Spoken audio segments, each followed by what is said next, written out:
पापा से divorce, mummy से डिवोर्स, भाई से डिवोर्स। मतलब इनका कहना है कि मम्मी पापा भाई से भी तो हमारा झगड़ा होता है, तो हम उनसे डिवोर्स क्यों नहीं ले लेते हैं, क्यों हम सिर्फ हस्बैंड से ही डिवोर्स लेते हैं। डिवोर्स इज इंग्लिश, तलाक इज उर्दू।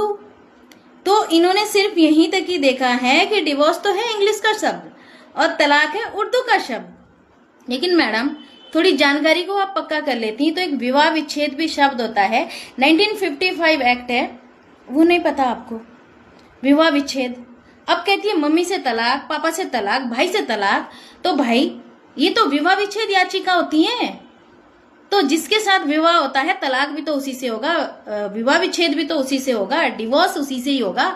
हम माँ से तो शादी नहीं करते हैं, ना ही हम भाई से शादी करते हैं, और ना ही हम जो है पापा से शादी करते हैं।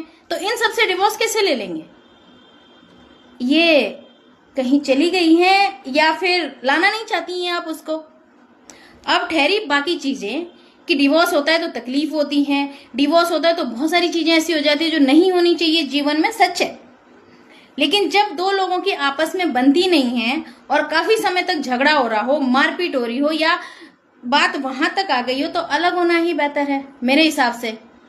क्योंकि आप लोग देख रहे हैं कि जो लोग अलग नहीं होते हैं उनके झगड़े होते रहते हैं, तो या तो कोई फ्रीज में पैक हो जाती हैं या फिर कोई ड्रम में पैक हो जाता है।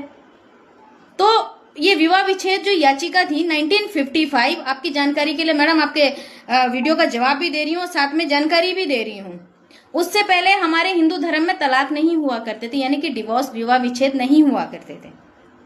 उस टाइम पे ये स्थिति थी औरतों की कि अगर किसी आदमी को उस औरत के साथ नहीं रहना है तो ऐसे ही छोड़ दिया जाता था और किसी दूसरी महिला से शादी कर दी जाती थी और उसे कोई मेंटेनेंस नहीं दिया जाता था।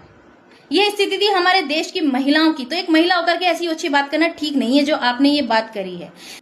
उस एक्ट के अनुसार हर उस औरत को जिसको पति छोड़ दे, उसको साथ में रखना नहीं चाहता है, उसे ये अधिकार प्राप्त हुए हैं कि वो अपने लिए मेंटेनेंस मांग सकती है अपने हस्बैंड से।